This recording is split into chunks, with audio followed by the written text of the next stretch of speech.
Hello friends, మనం ఇప్పుడు మరి సార్దీస్ అనేటువంటి ప్రదేశం ఉన్నాం. ఒక పురాతనమైనటువంటి యూదుల సమాజ మందిరం సినగోగులో ఉన్నాం. మరి ఇది దాదాపుగా 6వ శతాబ్దంలో, క్రీస్తు శకం 6వ శతాబ్దంలో ఇది కట్టబడిందని చెప్తూ ఉన్నారు.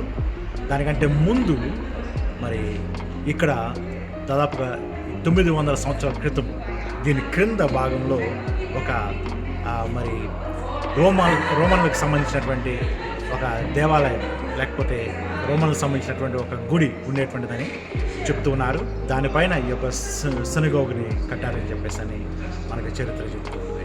ఆ సమయంలో మరి ఇక్కడ ఉన్నటువంటి రాజు యూదుల్ని మరి ఇక్కడికి తీసుకుని వచ్చి ఇక్కడ కొంతమందిని మరి నివసింపు చేసినప్పుడు, అంటే బబులోన్ నుంచి యూదులు మరి విడుదల పొందిన తర్వాత రాజు అయినటువంటి కోరెష్ ద్వారా బబులోన్ నుంచి యూదులు విడుదల పొందిన తర్వాత వాళ్ళని కొంతమంది యూదుల్ని ఇక్కడ తీసుకుని వచ్చి ఇక్కడ ఉన్నటువంటి రాజు వారు ఎకనామిక్గా స్ట్రాంగ్ ఉంటారు కాబట్టి, వారు మంచి జ్ఞానులుగా ఉంటారు కాబట్టి వాళ్ళని తీసుకొచ్చి ఇక్కడ తన రాజ్యాన్ని కట్టుకోవడానికి మరి వాళ్ళని ఇక్కడ స్థిరపరిచినట్లుగా, అందును బట్టి వారు ఇక్కడ ఆ యొక్క సమాజ మందిరాన్ని మరి కట్టి ఉండవచ్చు అని చెప్పేసి చెప్తున్నారు.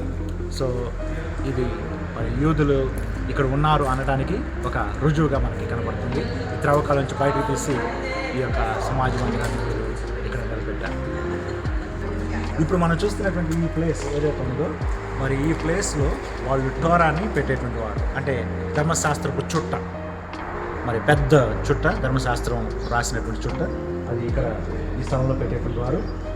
మరి ఇవి మనం చూస్తే ఆ యొక్క పలకల్ని, ధర్మశాస్త్రం లేకపోతే 10 ఆజ్ఞల యొక్క పలకల్ని సూచిస్తున్నట్లుగా ఇక్కడ ఈ 2 విషయాలు మనకు కనబడతా ఉన్నాయి. ఈ 2 పలకలు మనకు కనబడతా ఉన్నాయి దానికి సాదృశ్యంగా.